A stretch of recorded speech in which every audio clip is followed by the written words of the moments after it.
25 people are buried in the ground near Nogales. Not one of them is Nancy Guthrie.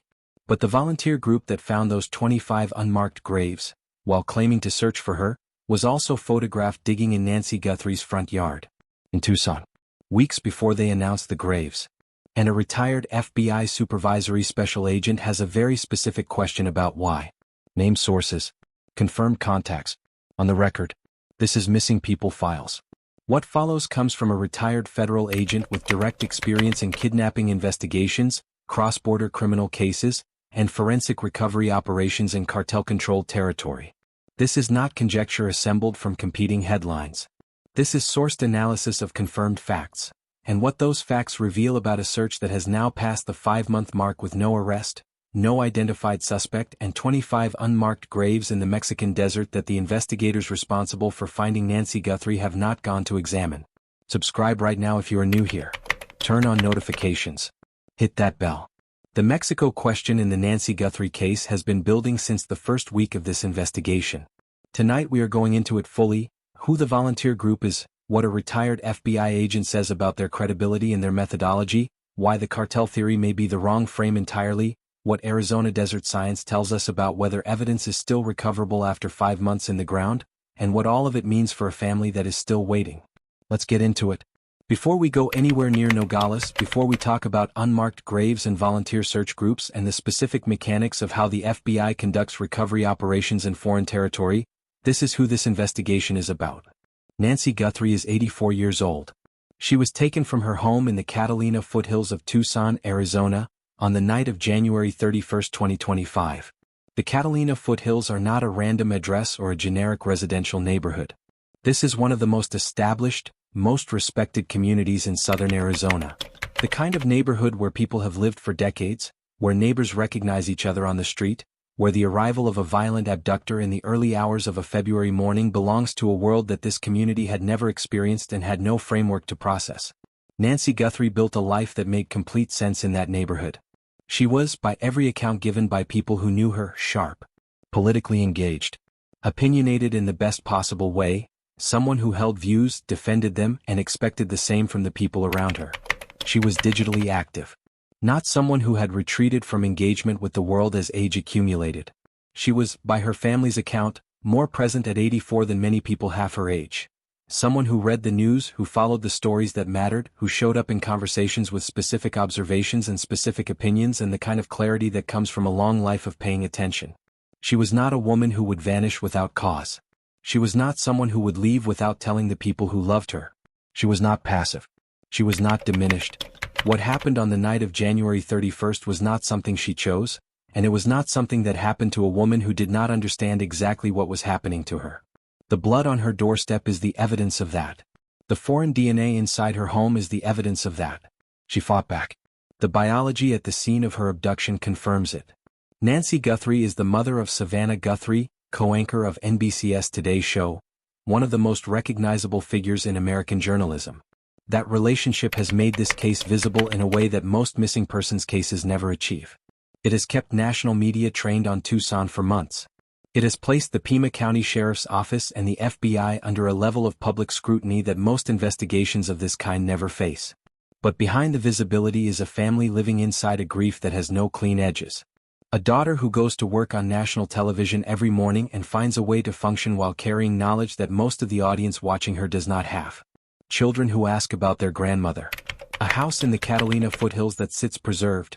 The throw blanket still on the sofa, the grocery list still on the counter, the laundry detergent still in the cabinet, frozen on the last night its owner was home.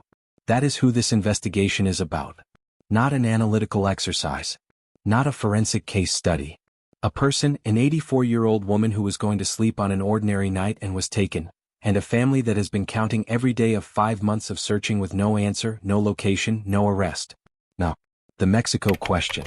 To understand why Mexico is part of this conversation, you first need to understand what has already been confirmed about the ransom notes.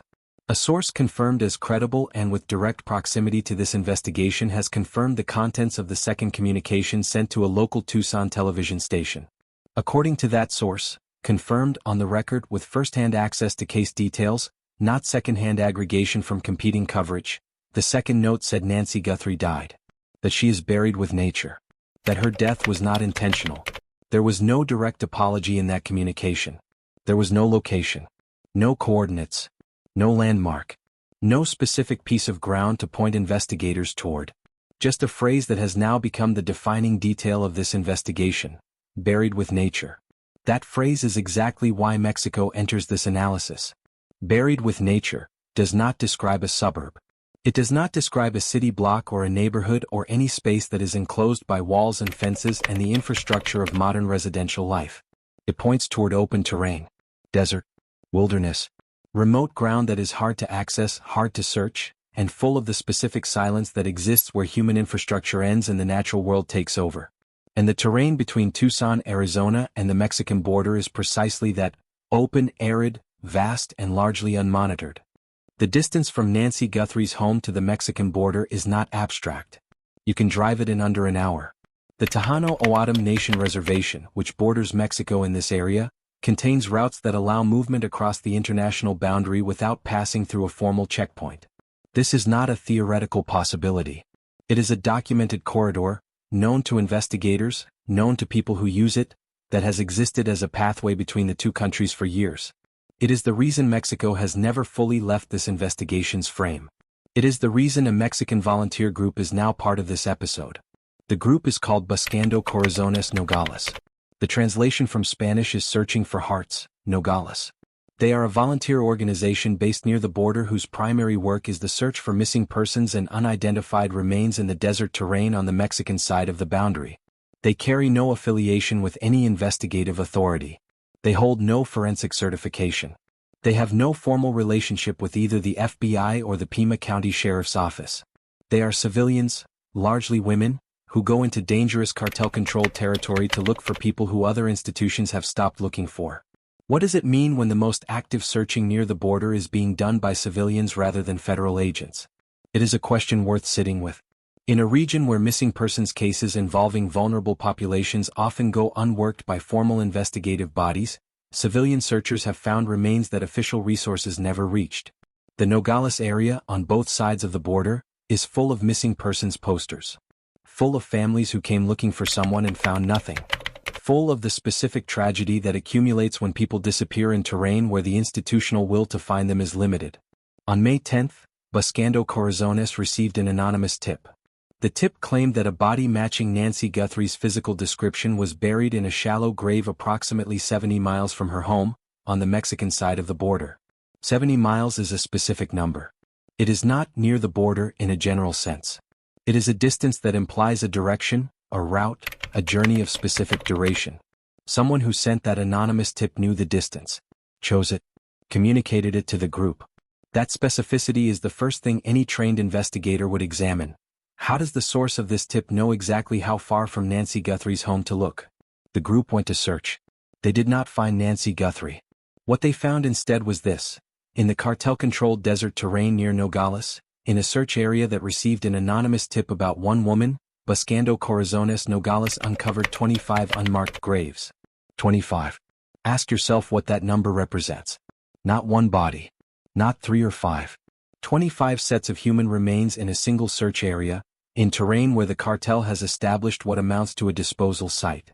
25 people who were placed in the ground without markers, without records, without the documentation that would allow a family to formally confirm what happened to a person they have been searching for. 25 cases, at minimum, that have no official resolution. The group went back multiple times. Their work in that terrain has produced the most significant finding of unidentified remains in the geographic footprint of this case. And investigators, specifically the Pima County Sheriff's Office and the FBI, have not gone to assist them. The official posture on this group's work, based on confirmed reporting, is that the Bureau is not putting significant weight into the group's claims. What does it tell you when the federal agents responsible for finding Nancy Guthrie have not gone to assist the group searching the area where an anonymous tip said she was buried? That is the question the credibility picture forces you to ask. But here is where the picture becomes significantly more complicated. Because Buscando Corazones Nogales was not only observed in Mexico. They were also seen at Nancy Guthrie's house. In Tucson. At the Catalina Foothills address where Nancy disappeared. Weeks before they announced the graves near the border. Members of this group traveled from Mexico to Tucson, stood outside the home of an 84-year-old missing woman, and dug in the soil of her front yard. When asked to explain what they were doing, the explanation offered was that they were looking for a scent. Think about what that sequence of events actually says. A volunteer group whose stated mission is the recovery of remains near the Mexican border drove to Tucson, dug in the front soil of a missing person's home, and then received an anonymous tip pointing them to a grave 70 miles into Mexico. And then announced they had found 25 unmarked graves in that area. A retired FBI supervisory special agent looked at that entire sequence and said 4 words: ask yourself why. Before her analysis lands, you need to understand who Maureen O'Connell is and why her assessment carries the weight it does. Maureen O'Connell is a retired FBI supervisory special agent. She spent her career inside the federal investigative infrastructure working some of the most complex case categories the Bureau handles: gangs, narcotics, organized crime, and the specific dynamics of cases where criminal networks operate across jurisdictions and across international boundaries. She has worked directly in environments where cartel activity is not a theory but an operational reality that shapes every investigative decision, every resource allocation, every calculation about how to conduct a search without putting personnel in danger. She knows what cartel-affiliated criminal activity looks like from the inside of an investigation, not from the outside of a news report. She has been in rooms where anonymous tips get evaluated for credibility by people who have worked enough of these cases to know the difference between a tip with a source and a tip with an agenda. She has been in rooms where civilian volunteer groups are assessed, as assets, as complications, or as something in between, based on their methodology, their track record, and the specific behavioral signature of how they present their findings. She has run those assessments herself, across cases where the stakes for getting the evaluation wrong were significant. She is now the co-host of the podcast Big City Crime, Inside the Red Tape, alongside 3 veteran homicide detectives from Chicago. Her analytical framework is not theoretical. It is the product of a career spent in cases where the answers came out of exactly the kind of evidence review she is applying to this one. When she looked at the sequence involving Buscando Corazones, the soil digging at the Tucson house, the anonymous tip, the 70-mile specific distance, the 25 graves, the subsequent request for DNA from the Guthrie family, her read did not begin with the graves in Mexico. It began with the women in Nancy's front yard. When something does not make obvious sense, when behavior does not match the stated purpose of the people exhibiting it, the investigative obligation is not to give the benefit of the doubt. It is to ask why. To work backward from the behavior to the most plausible explanation for it. And to test that explanation against what you observe. She said plainly, when someone is doing something strange, you have to ask why. Why are these women coming from Mexico, standing in front of Nancy Guthrie's house, and digging in the soil there? That makes no sense on any level. And when something makes no sense, you ask yourself what purpose it serves for the person doing it. The explanation the group gave for digging in Nancy Guthrie's front yard, that they were looking for a scent, references a legitimate technique in recovery and cadaver work. Cadaver dogs trained to detect human decomposition can be given a scent from a location where a victim was last known to be present. That scent can then theoretically direct the dog search when presented in a new location, allowing the animal to indicate whether a biological connection exists between 2 sites. In principle, under controlled conditions with a properly trained animal and a verified chain of custody for the scent collection, the technique has legitimate applications. What O'Connell raised is the question of what happens when that technique is applied without those controls. When a civilian group collects a scent from the front yard of a missing person's home, without coordination with the Bureau or the county sheriff, without chain of custody documentation, without any formal verification of the collection methodology, and then subsequently receives an anonymous tip directing them to a specific location in Mexico, and then brings a dog to that location. The problem is structural. A dog presented with a scent collected from Nancy Guthrie's front yard and then directed to search terrain in Mexico is not producing an independent forensic finding. It is potentially confirming a suggestion, its own preloaded expectation, rather than identifying a genuine biological connection. That is not evidence. That is the appearance of evidence. O'Connell was measured in how she framed this. She did not say the group is deliberately acting in bad faith. She said the methodology raises a question that any trained investigator would ask. Are they finding evidence, or are they creating the conditions in which a finding appears to exist? And she was unequivocal about what that question means for the family's DNA. Direct and on the record, any DNA from the Guthrie family that could be used for comparison in identifying remains has to go through law enforcement. It cannot go through a civilian volunteer group. Not this group. Not any group. Not through any channel that has not been formally documented, chain of custody certified, and built to survive the scrutiny of a federal prosecution. A DNA sample handed to a volunteer group that has been digging in the missing person's front yard without coordination with investigators would be, at minimum, a chain of custody problem. At maximum, it could compromise the forensic integrity of whatever identification eventually needs to be made. Those 25 unmarked graves are there. They are real. And the question of what is actually in them, whether any of the 25 is Nancy Guthrie, whether any of them is connected to this case in any way, cannot be answered by a cadaver dog directed by a scent collected in a missing person's front yard and a tip from an anonymous source. It requires the Mexican government. It requires the FBI's formal international liaison infrastructure, the legal attaches and assistant legal attaches that O'Connell described as specialists in exactly this kind of cross-border forensic cooperation.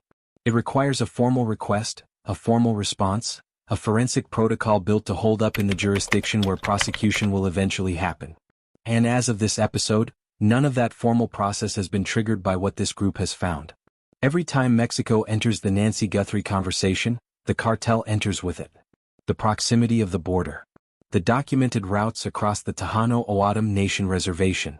The organized criminal infrastructure that operates in the Nogales corridor. The cartel's established practice of using the desert terrain south of the border as a disposal site for people who have become problems.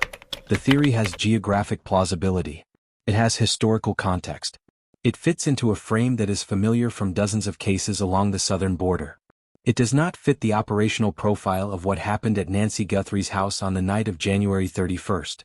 Every investigator and analyst who has been on the ground in Tucson, every person who has actually worked cartel-affiliated cases in Pima County, has been consistent on this point. The Nancy Guthrie abduction does not have the markers of a cartel operation. Not because the cartel is incapable of targeting elderly women in affluent neighborhoods, but because the way this abduction was conducted is not how the cartel conducts operations. O'Connell was specific on this. Cartels are organizations that prioritize operational efficiency in violent actions. They move fast. They go in, they accomplish the objective, and they leave before the response can arrive. The model is built around minimizing the window of exposure, the time between entry and exit, because extended presence in a target location is extended risk. Ask yourself, what kind of criminal organization sends someone to spend 41 minutes in a target's home? She described them as a hit-and-run organization. Swift, precise, designed to leave a minimum forensic footprint and a maximum window of escape. The person who entered Nancy Guthrie's home spent 41 minutes inside. What requires 41 minutes in a residential home in an affluent neighborhood where every additional minute of presence is an additional minute of exposure? 41 minutes suggests either a plan that required that duration, something the intruder needed to accomplish that could not be done faster, or a complication. Something that went wrong, something that required adjustment, something that extended the timeline well beyond what was originally intended. Neither explanation fits cartel protocol. O'Connell was blunt. The cartel is not going to sit in there for 41 minutes unless they walked from the border and were exhausted and needed to take a nap. Her dismissal of the cartel theory was not speculative, it was based on the operational signature of cartel violence as she has observed it across years of working cases in that world. But the more significant marker is the reconnaissance. Surveillance evidence has confirmed that the person responsible for this abduction was present at or near the Guthrie property on January 11th, 3 weeks before the abduction. 3 weeks of advance time. 3 weeks in which the intruder either observed the location directly or arranged for someone else to observe it. 3 weeks in which the layout of the property, the sight lines from the street, the patterns of movement, the security infrastructure, the timing of the occupants' routines, all of it was being studied and cataloged. Why does someone spend 3 weeks at a specific address before they take a specific person from it? What does 3 weeks of reconnaissance at an 84-year-old woman's home tell you about the person conducting it and what they came there to do? Cartel operations do not work like that. The cartel does not send a person to a specific residential address 3 weeks in advance to conduct patient reconnaissance on a single target. The operational model is not built around that kind of methodical preparation for an individual abduction. The cartel identifies opportunities and executes them. It does not study them for weeks and then execute with a signal jammer and a planned 41-minute window. What that reconnaissance tells you, and what O'Connell confirmed, is that this abduction was the work of someone with a specific reason to target this woman at this address. Someone who knew the address before January 11th. Someone who had a reason to choose Nancy Guthrie that was particular to her, not random, not a case of mistaken identity in a neighborhood the cartel happened to move through. That does not rule out the desert as a location for what happened to her after she was taken. The terrain is real. The border routes are real. The proximity to Mexico is real. But the criminal profile of who used those routes, if they were used at all, is not the cartel.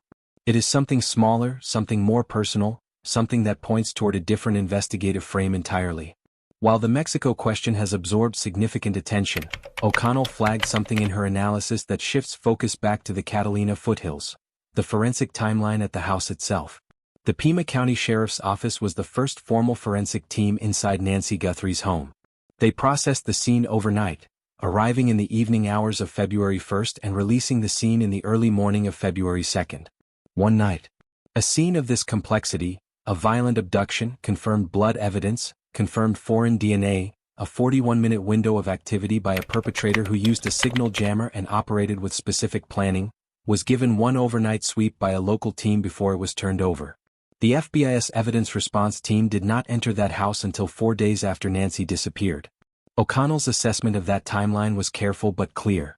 She called it given up too quickly. That is not a catastrophic failure of protocol.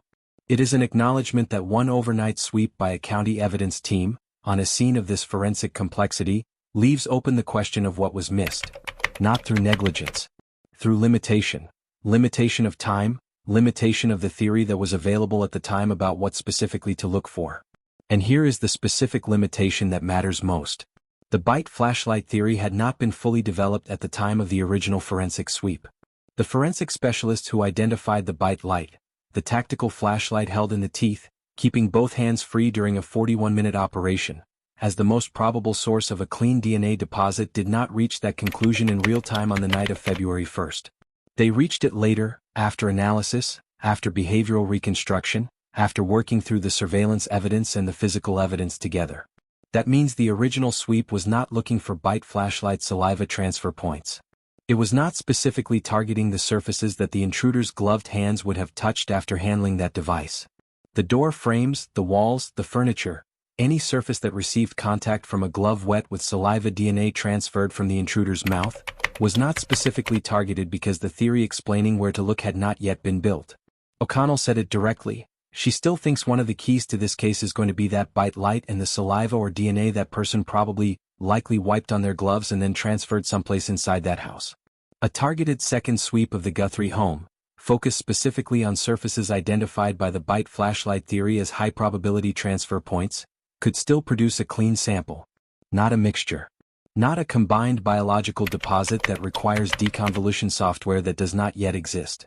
A clean deposit on a specific surface, from a specific moment in a 41-minute operation when the intruder's mouth contacted a flashlight and then their hand contacted a wall.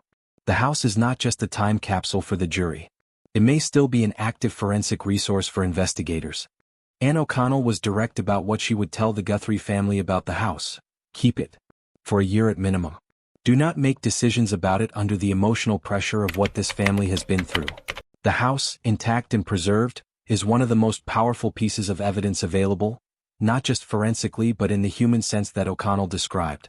If jurors are allowed to walk through it, they will not see a crime scene. They will see a life. The throw blanket. The grocery note. The smell of the laundry detergent. The way the light falls through the window. They will stand in the space where an 84-year-old woman was sleeping on an ordinary night and understand, not analytically but viscerally, what was taken from her and from her family. That is evidence too. The most powerful kind. The second note described Nancy Guthrie as buried with nature. That phrase points to the outdoors, to the ground, to terrain. In the context of this case, it points most plausibly to the desert, either the Arizona desert in the region around Tucson, or the terrain south of the border in the area near Nogales where Buscando Corazones has been searching. What actually happens to human remains in that terrain is not intuitive. It is specific, it is variable, and it has direct implications for whether investigators searching now, 5 months later, can still find viable forensic evidence. O'Connell referenced the Body Farm, a research facility in the American South where donated human remains are placed in carefully controlled conditions and studied for decomposition patterns across every variable investigators might encounter in the field. The FBI evidence response team trains there. The science developed at those facilities is applied directly to active recovery cases, including cases involving desert terrain and arid climates. The key variables are these. Depth is the single most important factor in determining how much forensic evidence survives in a burial.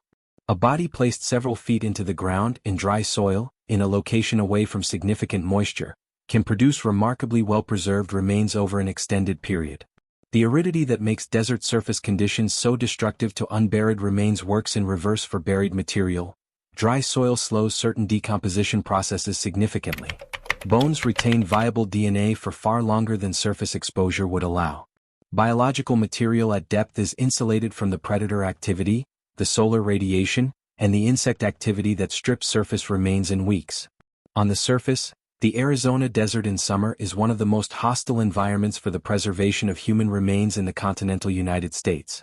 The combination of extreme heat, direct sun exposure, low humidity, and the density of predator and scavenger activity can reduce unburied remains to a state of significant forensic loss in a matter of weeks. If someone was left on the surface of the desert near the border, the window for forensic recovery is narrow. But buried? In the right soil profile, at the right depth, in the specific conditions of the Arizona or Sonoran desert environment. What does 5 months in Sonoran desert soil actually do to the forensic record investigators are looking for? The science says something that surprises people who operate from the intuitive assumption that desert means destroyed. There is research being conducted specifically on what happens to buried remains in Arizona's desert conditions. Work that examines not the general principle of desert decomposition but the specific variables of the Sonoran desert soil composition, temperature gradients, moisture levels, and biological activity at different depths. The findings from that research have been described by people familiar with it as genuinely surprising, specifically as producing more hope, not less, for investigators searching 5 months after a burial. Consider what that means for those 25 unmarked graves near Nogales. If any of them contains remains buried at meaningful depth in the Sonoran desert soil, the forensic evidence inside is not necessarily degraded beyond recovery. The bones, the biological material, the DNA embedded in the physical record of who was placed in that ground, it may be waiting, preserved by the same aridity that destroys everything on the surface. The problem is not preservation. The problem is access, jurisdiction, and the formal pathway that turns a civilian volunteer group's finding into a forensic investigation that can produce evidence usable in a federal prosecution. DNA testing in Mexico presents its own set of specific challenges. Fewer people in Mexico have submitted to commercial genetic ancestry testing, which means the comparison database of profiles, the pool of potential familial matches, is smaller than what exists in the United States. The forensic laboratory infrastructure for DNA analysis in Mexico is not equivalent to what the FBI has available domestically. And the political pathway for getting FBI forensic resources into Mexico runs through a formal diplomatic request, through the Bureau's legal attaches and assistant legal attaches, the international liaison relationships that the FBI has spent years building with Mexican law enforcement and the Mexican federal government. Those relationships exist. O'Connell confirmed it directly. The infrastructure for the FBI to go into Mexico and assist with a forensic investigation, when formally requested, is in place. The Bureau has worked to build those diplomatic connections specifically because cases like this one, where evidence or remains may have crossed the border, require the ability to work in both jurisdictions. The question is whether the 25 graves near Nogales produce evidence that reaches the threshold of a formal forensic request. And as of this episode, the Mexican government's official position is that no credible information places Nancy Guthrie in Mexico. O'Connell was cautious about what that official statement actually means. A government statement that no credible information was found can mean they investigated and came up empty. It can also mean they evaluated the source of the tip, an anonymous message sent to a civilian volunteer group, and concluded that it did not meet the bar for a formal response. Those are different conclusions. And the difference between them matters for what happens next. The probe has produced almost no public information in recent weeks. The Pima County Sheriff's Office, which was already conducting sparse press conferences, has gone effectively quiet. The FBI's posture is active investigation with minimal external disclosure. This is not negligence or stagnation. This is standard operational security in a case where the perpetrator has not been identified, the suspect population has not been publicly narrowed, and every piece of public information carries the risk of influencing the behavior of the person responsible. What is confirmed and on the record? The second ransom note, confirmed by a source with direct proximity to the case, said Nancy Guthrie died. That she is buried with nature. That it was not intentional. That note is in FBI hands. It has been analyzed by behavioral specialists. The language, the word choices, the psychological profile of the writer are all in the investigative file. That file does not close. The foreign DNA from the scene remains in a laboratory.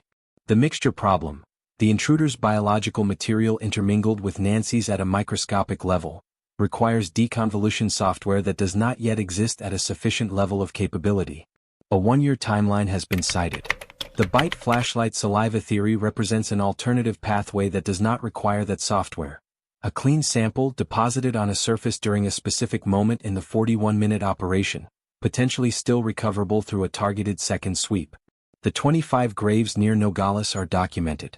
They have not been DNA tested. They have not been formally linked to this case. They remain, in the current state of the probe, a finding by a civilian group with a methodology that raises specific procedural questions, and a potential forensic resource if the formal pathway to examine them is ever activated. The house in the Catalina Foothills is intact. It remains a forensic resource, a potential jury exhibit, and a location where targeted evidence collection based on the bite flashlight theory may still produce results. And somewhere, in a location that one person or more than one person knows with the specificity of direct experience, Nancy Guthrie is buried with nature. In terrain that research on Arizona desert conditions says may have preserved more forensic evidence than the timeline suggests. In a place that the writer of that second note has been carrying in their knowledge for 5 months. That knowledge does not expire. The pressure of holding it does not diminish. What does that feel like after 5 months? Watching the coverage return, watching Savannah Guthrie say her mother's name on national television, knowing the agents working the case have not stopped. The FBI's file does not close. 5 months. Nancy Guthrie has been gone for more than 5 months. The search has moved from the Catalina Foothills to the Mexican border, from laboratory analysis of DNA mixtures to cadaver dogs in cartel-controlled desert, from the house where she was sleeping to the terrain 70 miles away that an anonymous tip pointed to.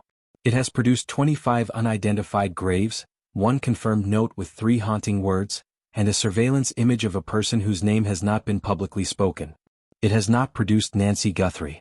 Somewhere in the world right now, the person who carried her out of that house, the person who spent 41 minutes inside, who came 3 weeks early to study the location, who used a signal jammer and a bite flashlight and left a biological signature on the surface of a home that is still waiting to be fully collected, is living in the knowledge of what they did. Carrying the specific coordinates of buried with nature. Watching the coverage resurge every time a new development appears, every time Savannah Guthrie says her mother's name, every time the case returns to the front page. That is the weight they carry. And the documented history of cases like this. The cases a retired FBI agent who has watched this dynamic across decades has seen resolve, is that the weight eventually shifts. Someone says something. Someone who knows opens their mouth to someone they trusted.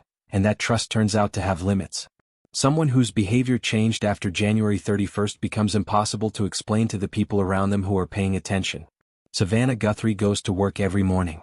She anchors a national broadcast for an audience of millions. She finds the words because that is what she has trained herself to do, because the alternative is to not show up, and she has refused to let what was done to her family take that from her as well. She carries what the second note said every morning she walks into that studio. And every morning she does it, the weight carried by the person who sent that note gets slightly heavier. Nancy Guthrie deserves more than 25 unrelated graves and an anonymous tip and a volunteer group whose methodology raises more questions than it answers. She deserves a specific location. A specific piece of ground.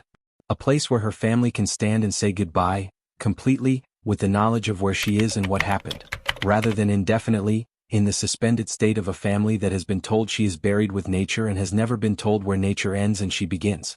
The probe is active. The evidence is being worked. The file does not close. She is somewhere. The note said so.